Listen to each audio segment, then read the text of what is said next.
Ortaylı'nın ölmeden önce görülmesi gereken şehirler listesinin başında geliyor Semerkant.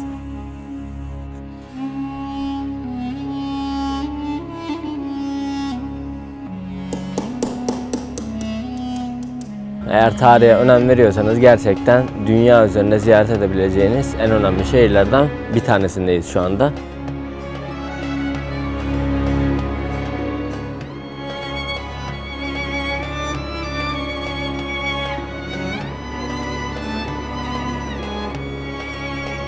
Bu satranç oyununun gelişimine katkıda bulunmuşlar diye biliyorum.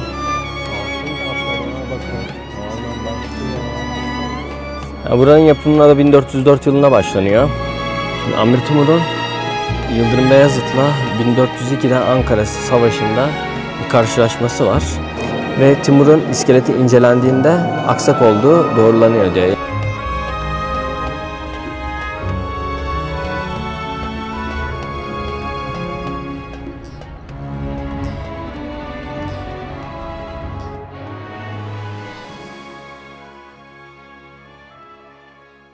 Selamlar dostlarım. Bir zamanların en önemli şehri, günümüzün de en önemli şehirlerinden bir tanesi olan Doğu'nun incisi olarak adlandırılan Semerkant'tan hepinize selam ediyorum. Şu anda Registan Meydanı'ndayım. Bugün beraber Semerkant'ı keşfedeceğiz. İlber Ortaylı'nın ölmeden önce görülmesi gereken şehirler listesinin başında geliyor Semerkant. Aynı zamanda Özbekistan'ın Buhara şehri de bu şehirlerden bir tanesi. Eğer tarihe önem veriyorsanız gerçekten dünya üzerinde ziyaret edebileceğiniz en önemli şehirlerden bir tanesindeyiz şu anda ve Registan Meydanı'ndayız. Az önce ben giriş yaptım. Giriş ücreti olarak 65.000 Özbek somu ödedim. O da 5 dolara tekabül ediyor. Ben şimdi eski videolar falan da bakıyordum da muhtemelen fiyatlara güncelleme yaptılar diye tahmin ediyorum. Tabi buranın gün geçtikçe önemi daha da artıyor biliyorsunuz. Günümüzde artık birçok şey yozlaşmakla beraber önemini kaybediyor. Tarih her zaman değerini koruyor. Hatta değeri artıyor bile diyebiliriz. Bugün burayı yalnız gezeceğim. Yani herhangi bir rehber tutmadım. İsterseniz rehber de alabiliyorsunuz buradan. Girişte size soruyorlar rehbere ihtiyacınız var mı yok mu diye. Ben kendim gezeceğim. Çeşitli araştırmalar yaptım buraya gelmeden önce. Dilim döndüğünce ve edindiğim bilgileri sizlerle paylaşmaya çalışacağım. Tabi bazı bilgilerin doğruluğu kesin olmakla beraber bazı bilgiler biliyorsunuz rivayetler oluyor, çeşitli söylemler oluyor. Onları da sizlerle paylaşmaya çalışacağım. Fakat hepsinin doğruluğunu garanti edemem. Şimdiden de onu söylemiş olayım. Şimdi buranın önemine değinmeden önce Semerkant tarihte neden önemliydi? Çeşitli imparatorluklara ev sahipliği yaptı burası. Hangi imparatorluklar burada geçti? Hangi imparatorluklar iz bıraktı? Biraz size ilk önce Semerkant'ın tarihinden bahsetmek istiyorum. Milattan önce 6. yüzyılda Pers İmparatorluğu hakimiyetine giriyor burası. Daha sonra milattan önce 329 yılında Büyük İskender tarafından fethediliyor. Yani tarihte önemli imparatorluklar buradan geçiyor. Bu nedenle de gerçekten çok önemli bir şehir burası.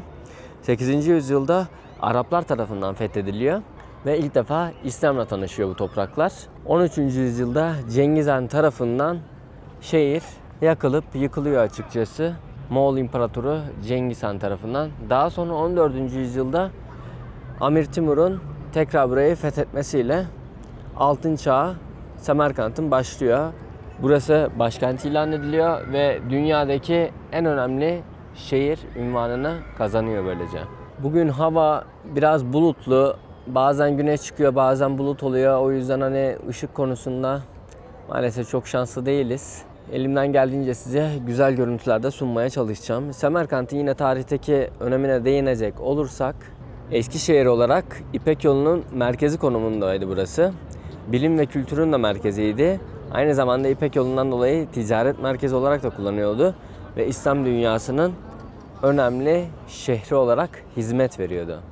Günümüzde ise burası UNESCO Dünya Mirasları listesinde bulunuyor. Gerçekten dünya üzerindeki eşsiz şehirlerden bir tanesi. Tabii bu UNESCO'nun da dikkatini çekiyor biliyorsunuz ve günümüzde bu unvana da sahip.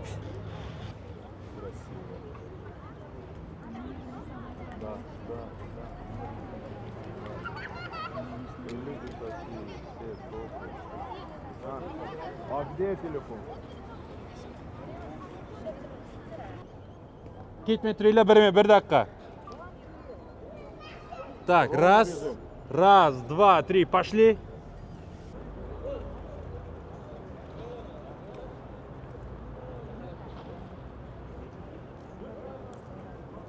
Evet, Registan kelimesi şu anda bulunduğumuz merkezin anlamı normalde tozlu, kumlu yer anlamına geliyor. Tabii zamanında buralar o şekildeydi, tozlu ve kumluydu. Fakat günümüzde artık farklı bir boyuta ulaşmış durumda.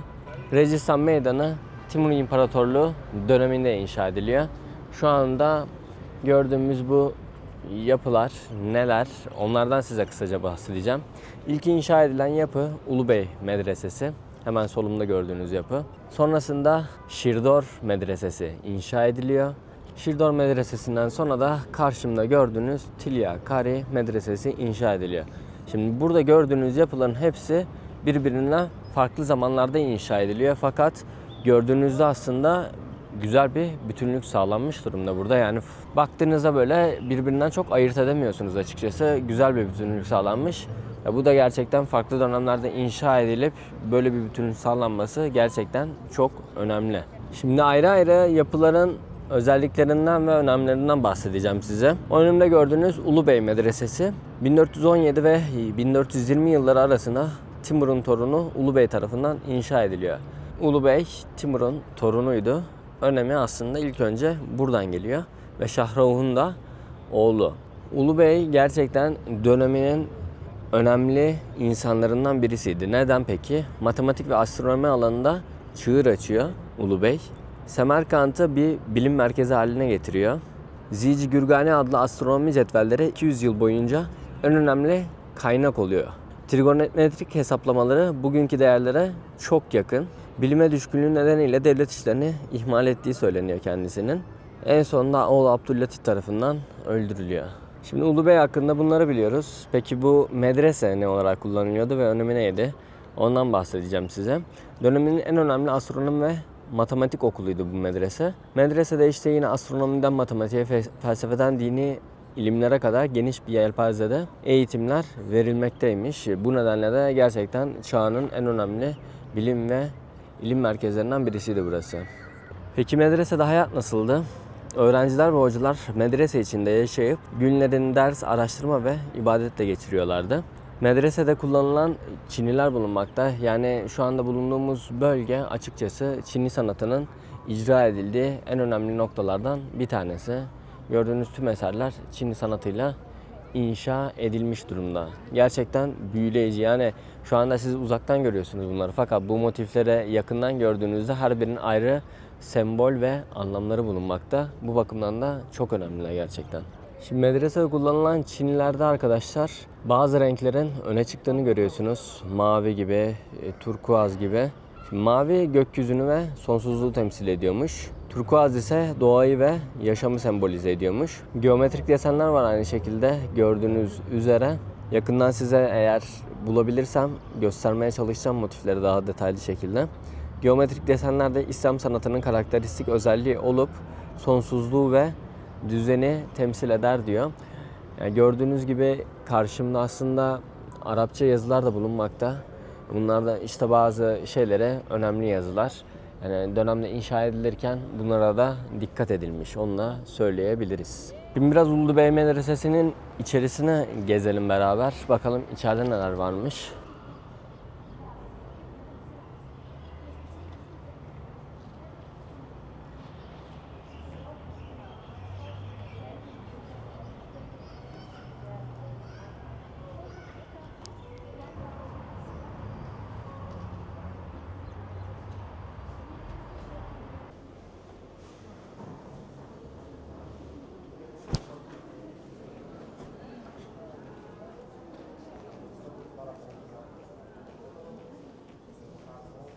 Şimdi burası medresenin avlusu, iç kısmı. Gördüğünüz gibi 2 katlı şekilde inşa edilmiş bu medrese. Birinci katta ders öğrenimlerini görüyormuş öğrenciler. İkinci katta ise işte burada kalanlar kalıyormuş. O şekilde konaklama amaçlı da kullanılıyormuş. İnsanlar böyle buraya ait ipekleri giyip fotoğraf çektiriyor, video çektiriyorlar. Böyle bir yere gelince tabii keyfini çıkartıyorlar bir şekilde. Selamünaleyküm. Şimdi burası günümüzde ise gördüğünüz üzere hediyelik dükkanlar olarak hizmet veriyor. Şimdi üst kata çıkacağım ben. Üst kattan bakalım bir de. Üst kattan nasıl gözüküyor burası.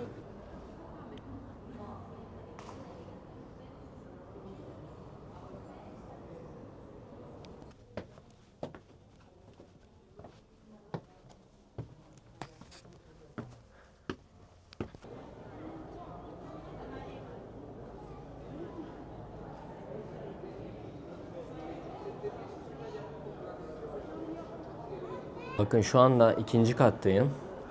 Yani şu anda bu kapılar ne kadar orijinal bilmiyorum ama işçiliğe bakar mısınız? Yani tahta oymacılığı da burada gayet farklı ve başarılı icra edilmiş.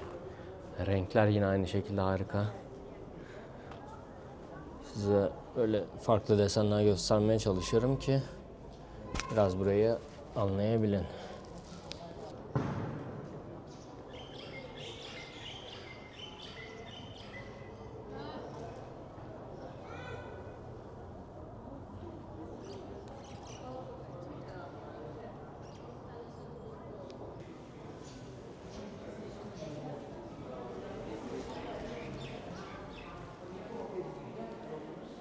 Bakın Ulubey Medresesi'nin orijinalinin maketi burada. Tabi günümüzde hepsi ulaşmamış ne yazık ki. Minarelerin yıkık kısımları var veya şu kubbelerin yıkık kısımları var.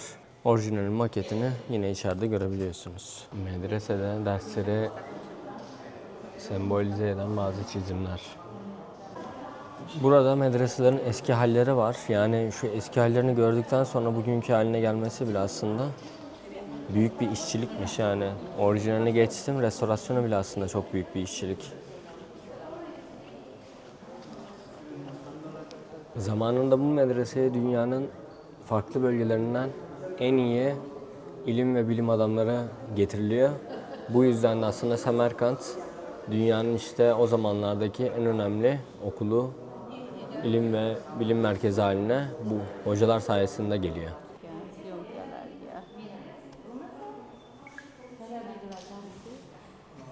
Burada bakın mantık ve felsefe konuşuyorlarmış iki grup halinde. Böyle bir maketle canlandırmasını yapmaya çalışmışlar. Yani şimdi şu dönemlere bakınca aslında insanların çağından ötede, günümüzde ise çağımızdan geride yaşadığımızı hissediyorum.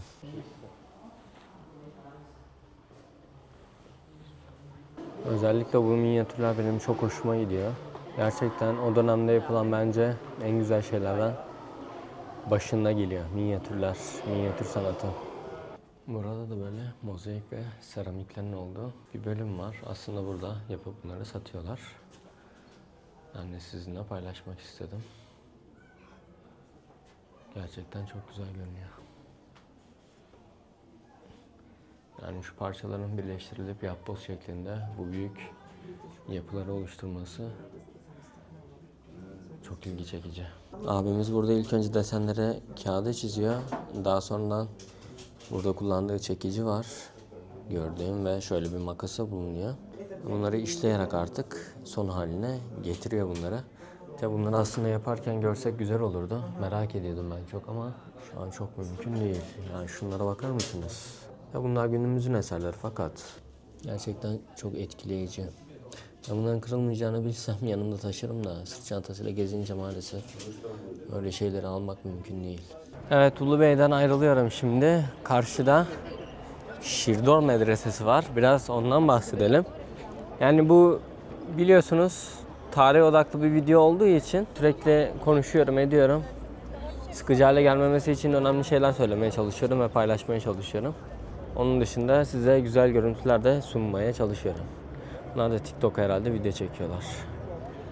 İşte o günümüzdeki harika sanattan, zamandaki o harika sanattan günümüzde böyle saçmalıklara evrilen bir dünyada yaşıyoruz. Şimdi size Shirdor medresesinden biraz bilgiler vereyim. Shirdor aslında aslanları olan anlamına geliyormuş. Ulubey Medresesi'nin simetrisi olarak yapılmış. Yani videonun başında söylemiştim size. Bu medreselerin her biri farklı dönemlerde inşa ediliyor. İşte mesela Ulubey ile Shirdor arasında 100 yıldan biraz daha fazla bir zaman var. En son Tilyakari 150 yıl sonra falan inşa ediliyor. Simetrisi olarak inşa ediliyor. Düşünün yani. Yani şöyle söyleyeyim. Bakın tepede aslan figürlerini görüyor musunuz? Yukarıda aslan artık keçi mi avlıyor, bir şey yapıyor. Bir de üzerinde bunun yüz bulunuyor. Şimdi aslında İslam sanatında böyle şeyleri çok fazla göremiyorsunuz arkadaşlar. Cephesindeki aslan ve güneş motifleriyle ünlüymüş. O güneşi temsil ediyormuş yüz dediğim şey. Yukarısında çünkü şeyler var, böyle ışınlar falan var. İslam sanatında canlı tasviri az görüldüğü için özel olarak anılıyormuş burası. Yani gerçekten hani bu bilgileri bilmeden gezince bakıyorsunuz sadece ve geçiyorsunuz. Fakat işte gelirseniz buraya bence rehber tutun. Eğer kendiniz araştırmadıysanız ve öğrenmediyseniz bence rehber tutun ki gezdiğiniz yerler daha bir anlamlı olsun.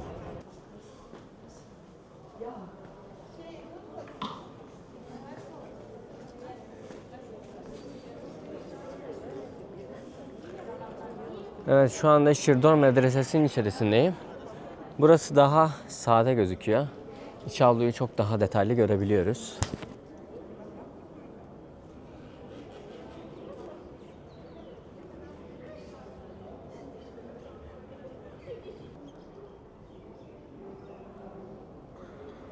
Burası da yine aynı şekilde 2 katlı şekilde inşa edilmiş. Bu medreselerin kullanım amaçları tabii ki talebe yetiştirmek, zamanındaki eğitimlerin görüldüğü yerler. Aynı şeyleri söylemeye gerek yok tekrar.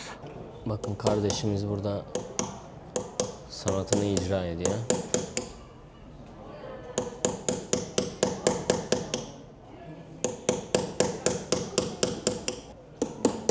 Oldu mu?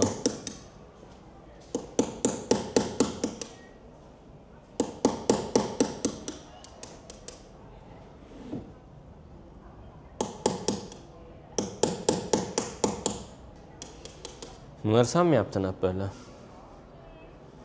Güzel işler. Ne kadar mesela şunun bir tanesi böyle? Son. 2 milyon. 2 milyon. Dolar olarak ne kadar ediyor? Dolarda 160 dolar. Bakın el emeği göz nuru eserlerden bir tanesi bu. bu pirinç. Pirinç mi bu? Ha, bunda 35 gün 40 gün çalışıyor 3 saat. Ha, 35-40 gün çalışıyor. Hangisi var? 3 saat. Bu hangisi de bir hafta. Bu bir hafta. Ha, bu 650 isim yani 50 dolar. 50 dolar. Tabii burada işçilik önemli. Çalıştığı süre önemli. Ortaya da harika eserler çıkıyor. Bunların hepsini siz yapıyorsunuz yani burada. Hepsi el işi. Çok güzel. Çok teşekkürler. Bakın. Hakikaten şunlar bayılıyorum ya. Harika şeyler.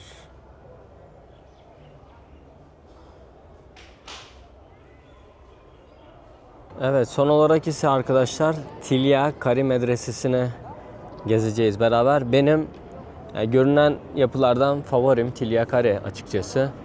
Direkt karşıdan gözüktüğü için, bir de yanında bu iki yapı böyle kanat gibi durunca açıkçası ayrı bir ihtişamı oluyor. Özellikle gece izleyince de çok güzel gözüküyor. Şimdi Tilyakari'nin anlamı altınla süslemiş anlamına geliyor. İçerisinde altın varakla süslenmiş yerler var. İçeriye beraber gezeceğiz beraber. Şimdi ilk önce bir bilgisini vereyim dedim oranın da. Burası zamanında hem medrese hem cami işlemi görmüş. O yüzden de önemli. Yani şu anda saat öğlen civarına yaklaşıyor. Bakayım birkaç saat şu an. 11. Yani tur grupları gelmeye başladı. Buraya gelirseniz sabah gün doğumuyla gelip başlamanız lazım ki çok kalabalık olmadan görebilirsiniz. Yani dün pazardı. Ben dün ulaştım buraya. Dün içeriye girmemiştim. Dışarıdan izlemiştim. Bugün de biraz daha sakin olur da yani burası turistik bir yer sonuçta. İlla ki sürekli turist geliyor.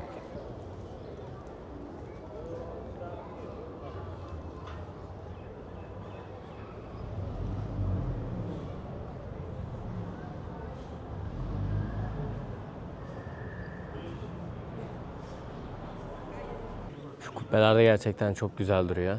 O Kudüs'teki kubbeleri andırıyor. Kudüs'e gitmedim ben tabii ama bakıldığında böyle gerçekten oraları andırıyor.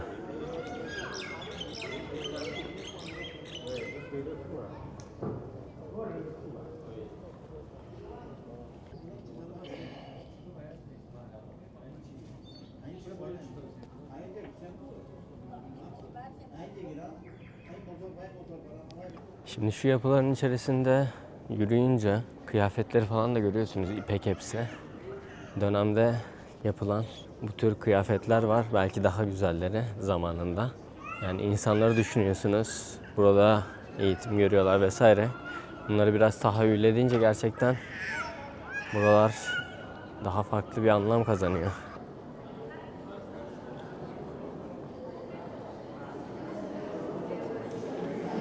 Evet. Altınla süslenmiş demiştik. Bakın şimdi.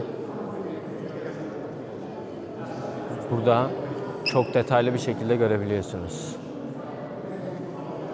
işlenmeleri. Görüyor musunuz bunları? Yani yazılar bile altınla kaplanmış. Altın varaklı hepsi. Neden buranın önemli olduğunu herhalde şimdi daha iyi anlamış oluyoruz.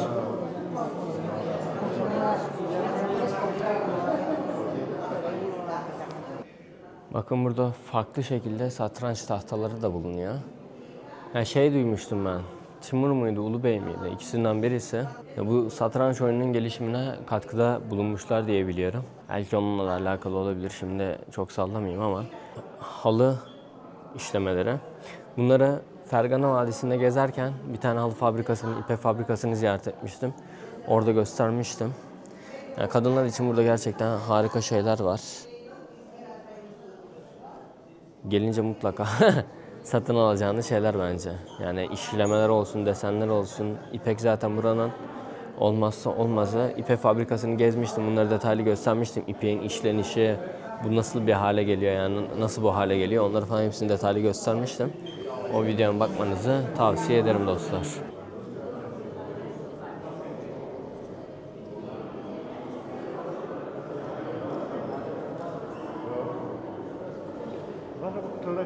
Altın kaplamalar bakın tavandan başlıyor. Yani şu duvar özellikle gerçekten ayrı bir eser ya. Sanat eseri yani. Harika gözüküyor. Yani en ufak motifler bile çok detaylı. Yani şimdi buradan hani videodan gösterdiğim çok etkili olmuyor açıkçası. Bunları canlı gözle görmeniz lazım. Sonuçta kameralar gözün gördüğü gibi göstermiyor size. Umarım siz de bir gün buraları ziyaret edebilirsiniz. Özellikle buna isteği olanlar.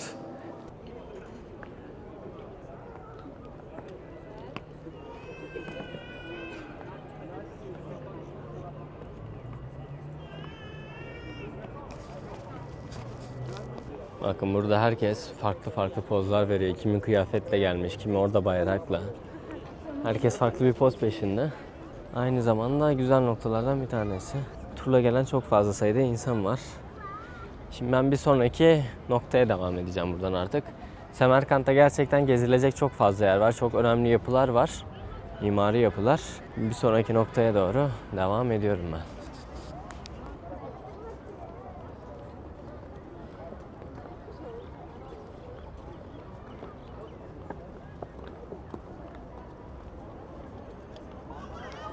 Şimdi de Gurimir'e geldik. Amir Timur'un türbesi burası. Aslında Amir Timur'un soyundan gelenlerin yattığı kısım. Hatta burası onun için yapılmamış. Torunu için yapılmış. Daha sonradan tabii kendisi ölünce o da buraya defnedilmiş.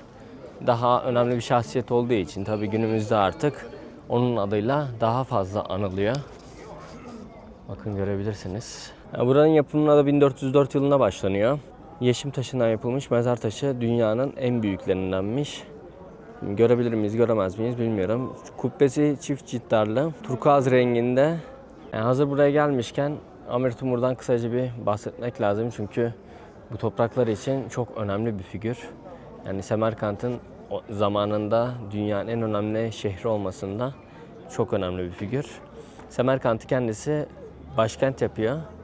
Şehri yeniden inşa ediyor. Az önce gezdiğimiz, Registan Meydanı'nda gezdiğimiz yapıların inşası Timur İmparatorluğu döneminde meydana geliyor yani. Öyle söyleyebiliriz. Dünyanın her yerinden bilim insanlarını Semerkant'a topluyor. Buranın önemli bir şehir olmasında bu insanların gelmesi de büyük bir önem arz etmiş yani tarihte. Onu da söylemek lazım. Şimdi Amir Timur'un Yıldırım Beyazıt'la 1402'de Ankara Savaşı'nda bir karşılaşması var.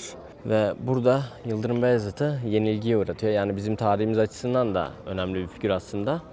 Bizim tarihimiz açısından aslında kötü bir figür olarak gösterilebilir. Fakat bu topraklar için çok önemli bir figür. Yani bu bölgedeki toprakları Çin'den Anadolu'nun belli kısımlarına kadar genişletiyor. Büyük bir alana hükmediyor yani. Zamanında Timur İmparatorluğu. Evet, burada türbeler bulunuyor. Amir Timur'un ve onun soyundan gelenlerin torunları özellikle türbesi bulunmakta. Burada da yine aynı şekilde Tilakar'daki gibi altın varaklı süslemeler bulunmakta. Bakın şöyle göstereyim. Yani gerçekten işçilikler muazzam güzel ya. Yani şimdi videoda dediğim gibi gösteriyorum fakat buraya gelip görünce o ışıklandırmayla vesaireyle gözünüzün gördüğü şeyler çok göz alıyor. Tepeye baksanıza. Buranın tepesi mesela kubbesi Tillakar'dan daha güzel görünüyor açıkçası. Timur'un mezar taşında lanetli bir yazı efsanesi bulunuyormuş. Mezar taşında kim mezarımı açarsa ondan daha korkunç biri çıkar yazıyormuş yani. 1941 yılında Sovyet arkeologlar buraya gelince işte mezarını açmışlar. İlginç bir tesadüf olarak aynı gün Hitler Sovyetlere saldırmış. Yani bu lanet aslında onunla ilişkili olduğu söyleniyor, savunuluyor yani. Mezardan Timur'un savaş stratejilerini içeren belgeler çıktığı söyleniyor. Ve Timur'un iskeleti incelendiğinde aksak olduğu doğrulanıyor diyor. Amir Timur'a Timurlenk deniliyor. Bu Timurlenk denilmesinin nedeni de topal olmasından dolayıymış. Bu iskeletiyle de aksak olduğu aslında kanıtlanmış olmuş. Onu da söylemek istiyorum.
Hostele geldim. Öğle arası. Yanımda Kırgızistan'dan arkadaşım Sultan var. Selamun aleyküm. Aleykümselam. Selamun aleyküm. Türkçeyi lisede öğrendin değil mi? Öğrendim, evet. Güzel konuşuyor vallahi Türkçeyi. Benim odada kalıyor o da. Dün tanıştık. Şimdi çay içiyoruz. Orta Asya'da çay kültürü helva ile beraber. Helva almıştım dün de. Güzel helva değil mi? Evet, güzel. Çok Şey ya böyle helva. Yumuşak bayağı. Çok tatlı değil. Güzel video. Bu videoluk bu kadar. Semerkant'tan bir bölüm daha yapacağım. Onu bir sonraki videoda göreceksin çünkü diğer türlü çok uzun olacak video. Sıkıcı olsun istemiyorum. O yüzden 2 bölüm ayıracağım. Buraya kadar izleyenlere teşekkür ederim. Buraya kadar izleyenler anlamam için Registan yazabilirse yorumlar aldım. Registan Meydanı'ndan ev için. Ve Tillakarı'yı aldım böyle. 10.000 son. $1 daha düşük. Hepinize selamlar arkadaşlar. Semerkant'ta. Görüşürüz bir sonraki videoda.